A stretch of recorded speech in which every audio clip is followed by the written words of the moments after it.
Arkadaşlar kolay gelsin. Bugün sizde Newport HT70 Transport Ventilatör'ün kullanıma hazır hale gelmesini paylaşacağız. Öncelikle ne kullanacaksak tüp veya merkezi oksijen sistemi. Şu an biz odamızda olduğumuz için merkezi hava sistemine bağlı olanı kullanıyoruz. Şayet transport olarak götürülecekse regülatörümüz var oksijen tüpünde. Bunun kendi hortumu yine aynı şekilde var bu başlık olarak. Buradan buraya bağlantı şeklinde hastayı transfer ederken kullanabiliyoruz. Biz pano sistemini kullanacağız odamızda. Bir mikserimiz var manuel yandan oksijen sistemine bağlı olan. Şurada iki tane çentik var. Biri kalın, ikisi ince. Burada karşı tarafa baktığımız zaman da bir tanesi kalın, iki tanesi ince. Yani kalın kalına denk getiriyoruz. Yani şu şekilde çaprazdan.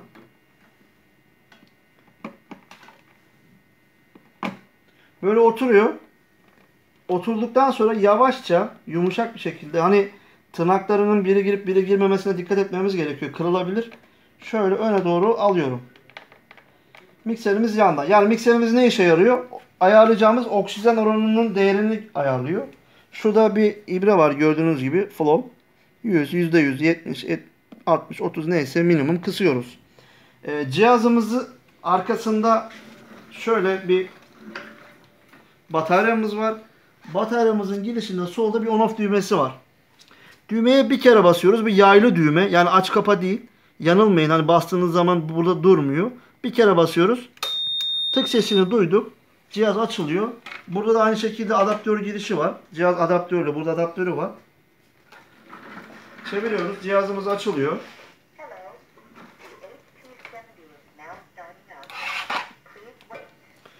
Cihazımızda ilk açılışta bekleme modu var. Cihaz ventilasyon aşamasından sonra durdurduğumuz zaman bir hani bekleme modu yok. Onu cihazı kapatırken tekrar anlatacağız. Cihazımızda solunum devresi olarak iki tane hortumumuz var. Biri egzalasyon valfını okuyor. Biri de proxy line'ı okuyor. Bu da inspirasyon çıkışımız. Normal el devreye taktığımız gibi takıyoruz. İnspirasyon çıkışımızı. Kalın hortumumuzu proxy line'a takıyoruz. Yani biri zaten ince, biri kalın olarak yine kalınlığına göre takıyoruz. Biraz sert bir hortum. Bunu da ince hortum girişine takıyoruz. Egzalasyon kısmını. Şimdi taktık. Cihaz kullanımımıza hazır halde bekliyor. Şimdi hangi modları kullanacaksak burada şimdi cihazımızı burada hangi modda kullanıyorsak hasta, nakil, temel biz hasta modunda kullanacağız. Ventilasyon modunu da burada SMV olarak veya hacim kontrol olarak ne yapmak istiyorsak seçiyoruz. Diyelim ki SMV mod, spontan mod, AC SMV mod, SMV mod normal standart, hacim kontrol veya basınç kontrol hangisini kullanmak istiyorsak biz tidal volüm değerini görmek için normal test hangımız var. Hacim kontrolünü aldık. Uygulamak istediğimiz değerler şu an ekranda. Diyelim ki ben 450 mililitre göndermek istiyorum. Yani şöyle düşünün. 0.45 olarak değer gösteriyor. Soluk sayımızı 14 yapalım. Akışımız da 15 olsun. Çapraz orantılı. Akış düştükçe inspirasyon süresi uzuyor. Pipimizi de 5 yapalım. Standart değerler. Cihazımızı değerleri seçtikten sonra kabul etmemiz gerekiyor. Hani ne uygulayacağımızı. Egypt'tan bekleme süresini geç kalırsak şayet gördüğünüz bir ekran geri gitti. Tekrar hızlı bir şekilde buradan 45 yapıyorum. Kabul ettim. Soluk sayımı 14 yaptım. Kabul ettim. İlla kabul etmemiz gerekmiyor. Diyelim ki akışı ben 14 yapacağım. Kıstım. 15 yaptım. Tekrar üstüne tıklayınca düzelmiyor. Pardon özür dileriz. Kabul etmemiz gerekiyor. Kabul ettik. Buradaki ayarlamak istediğimiz değerleri görüyoruz ve kabul ediyoruz. Burada da göndermek istediğimiz değerlerin karşılığında hangisini görmek istiyorsak onları seçiyoruz. Mesela diyelim ki biz ayarladığımız değerlerin karşılığını burada ben pipi görmek istiyorum diyebilirsiniz. Gördüğünüz gibi pip gelir. Ben burada TDR volüm değerlerini görmek istiyorum diyorsunuz. TDR volüm değeri gelir. Burada soluk sayısını görmek istiyorum dersiniz. Soluk sayısı gelir. Ben şuraya pipi almak istiyorum. Pip gördüğünüz gibi seçtim. Pip, soluk sayısı, TDR volüm ve göndermiş olduğum karşılığında okuduğu oksijen değerlerini gördüm burada. Devre kontrolü yapmak istersek, bulunduğumuz devrenin eğer emin olamıyorsak veya yapmamız gerekiyor devre kontrolünü. Cihazımız Türkçe. Devrenin hasta tarafından tıkayın diyor. Bu hortumlarımızın da takılı olduğuna emin olalım. İşte buradaki contamızın da açık olmalarına emin olalım. Aşağılarının takılı olduğuna. Elimize tıkadıktan sonra kabul et dememesi için Egypt diyoruz. Egypt'tan devam ettik. Tıkalı vaziyette. Şimdi açmamızı istiyor. Açtım. Tekrar kabul etmemizi istiyor.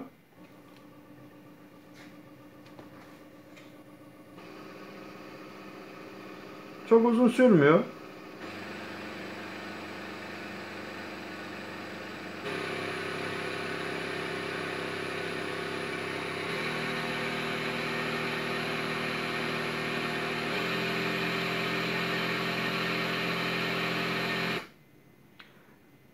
Testimiz başarılı. Tekrar testi kabul etmek için tekrar kabul ediyoruz. Okeyle. Kabul ettik. Şu an uyguladığımız modlar hacim kontrolü, SMV mod. Seçmiş olduğum değerleri gördük. Görmek istediğim değerlerin hani giden değerleri de buradan okuyabiliyoruz. Ayarladığımız değerleri buradan okuyoruz. Şu an ventilasyonu başlat dediğimiz zaman cihaz başlayacak. Test langımı taktım. Bir de öncelikle şuradaki batarya durumunun şarjda olup %100 olduğunu mutlaka görün veya 70-80. Batarya bozuk olduğu zaman burası %0 oluyor. Batarya işareti göründüğü zaman da yanıltmasın sizi. Yani transport olarak kullanabilmeniz için veya cihazın sağlıklı devam edebilmesi için bataryanızın mavi ve şarjlı olduğunu görün, emin olun. Burada fişini çektiğimiz zaman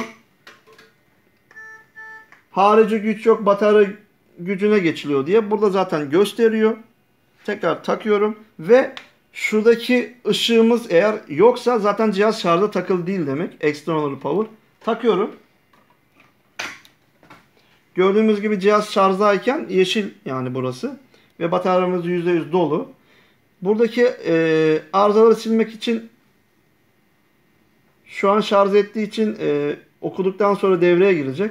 Batarya gücüne geçiliyor diye kendisi gösteriyor. Orası devam etsin. Arkadaşlar şimdi harici güç yok demişti. Az önce dediğimiz gibi fişten çektik. Burada external power yanmıyor. Taktık. Yandı. Şimdi burada alarm olarak gösterdiği için bunu alarm iptal diyeceğiz. Alarm iptal deyince tekrar ekranımız geldi. Yoksa bekleniyor. Şimdi ventilasyonu bütün modlarımızı ayarladık. Pipimi de 5 yapayım tekrar. Kabul ettim.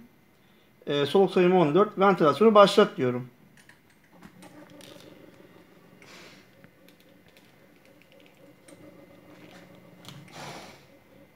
Şu an cihazım ventilasyon yapıyor. Şimdi cihaza farklı alarmlar verirse, örnek verin böyle bir farklı değerler verdi, alarm verdi. Buradaki bir önceki alarmı gösteriyor siyah ekranda.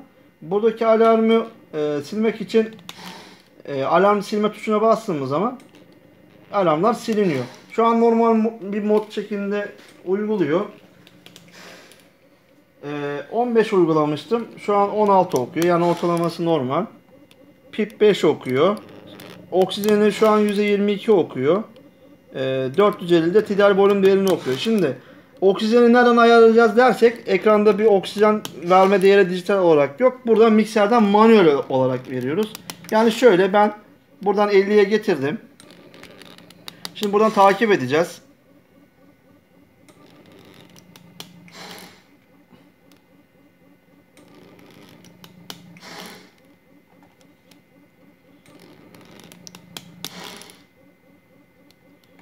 Bu arada soluk sayım onları normalleşti geldi. Oksijenim %50. Diyelim ki burada mod değiştireceğiz. Spontan, AC mod veya basınç kontrol. Yani ne yapmak istiyorsak kabul etmemiz gerekiyor. Şu an mesela buradan değişse bile benim kontrolüm hacim olduğu için şu an uyguladığım mod devam ediyor. Ve bir süre buraya basmayınca tekrar burası iptal oluyor. Ben diyelim ki basınç kontrole geçeceğim. Buradan kabul etmem gerekiyor seçtiğim modu onaylamam için. Onaylıyorum. Şu an basınç moda geçti. Diyelim tekrar hacim kontrol alacağım. Tekrar onaylıyorum. Yani değiştirmek istediğimiz modları buradan tekrar değiştirip onaylıyoruz. Veya seçmiş olduğumuz değerlerin ayarlarını değiştirmek için üzerlerine tıklayıp arttırıp 500 yapmak istiyorum. Örnek vereyim. Kabul ediyorum. Yani her yaptığımız işte bir OK ile kabul etmemiz gerekiyor.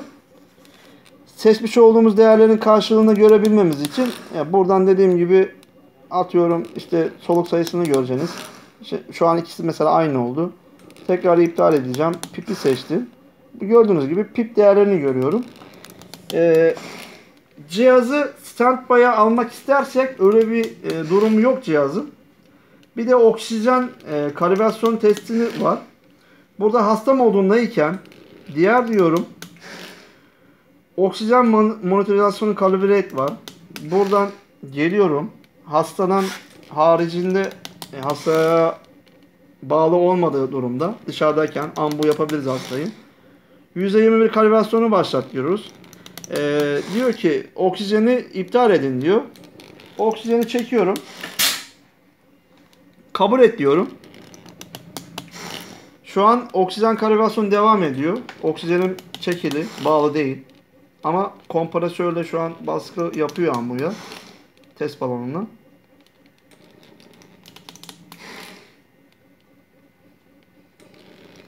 Şu an gördüğünüz gibi oksijen okumuyor. %21 ortam havasını okuyor. 21 evet. Şu an minimumda. Şuradaki seviye de devam edecek.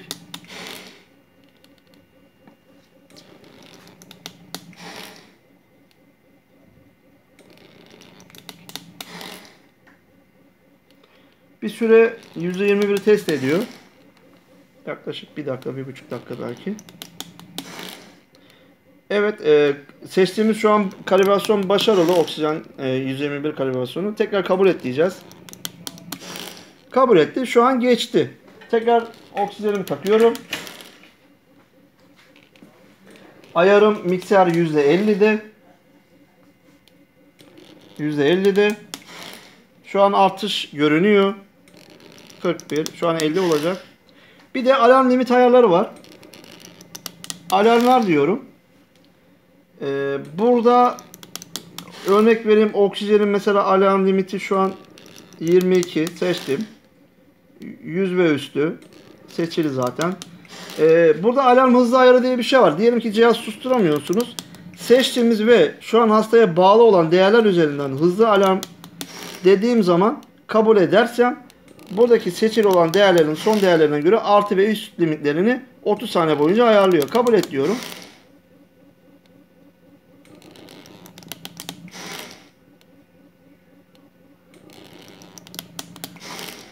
Şu an seçmiş olduğumuz değerlerin oranına göre artı ve üst limitlerini ayarlayacak.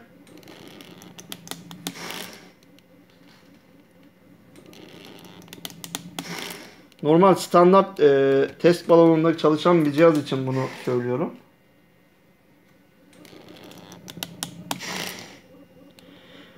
Şimdi mesela oksijenim 48'di. 50'ye ayarlı ortalama 48'in altını ve üstünü değerlerini seçmiş. Şimdi ana menüye geliyoruz. Eğer örnek vereyim az önceki oksijen değerlerine göre ben bunu arttırırsam oksijeni mesela 80'e şimdi oksijen alarmı verecek. Neden derseniz az önceki seçmiş olduğum değerlerin üstüne çıkıyor. Tekrar alarmlar diyorum. Burada gördüğünüz gibi ben 80'e aldığım için bunun 80 üstü olması gerekiyor. Bunu da yanılmayın.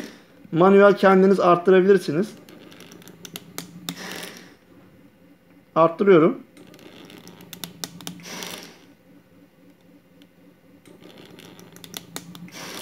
Veya tekrar hızlı alarm limit ayarlarından ayarlayabilirsiniz. Ben 85 yaptım, 86 yaptım, kabul ettim.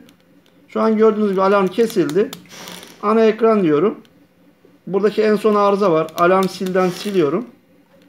Yani cihaza uygulayacağımız ayarlar bunlar.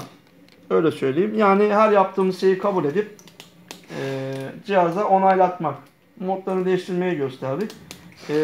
Bir de burada ışık ayarı var.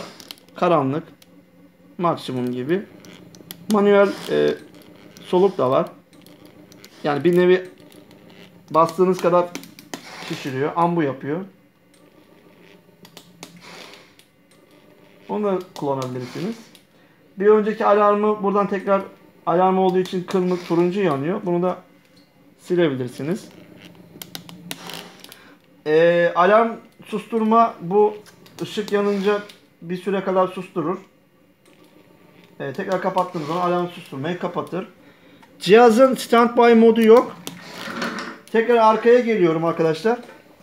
Düğmeye bir kere basıyorum. Bu yaylı bir düğme. Bastığım zaman diyor ki kapatmak için onay istiyor benden. Hastayı bağlı görüyor. Kabul et dediğim zaman kapatıyor. Cihaz kapanınca susmayacak. Sürekli alarm verecek. Hastayı çıkarttığımızda da kabul ettiriyoruz cihaza. Audio yani alarm susturmadan susturup cihazı kapatmış hale geliyoruz. Teşekkür ederiz. İyi çalışmalar herkese.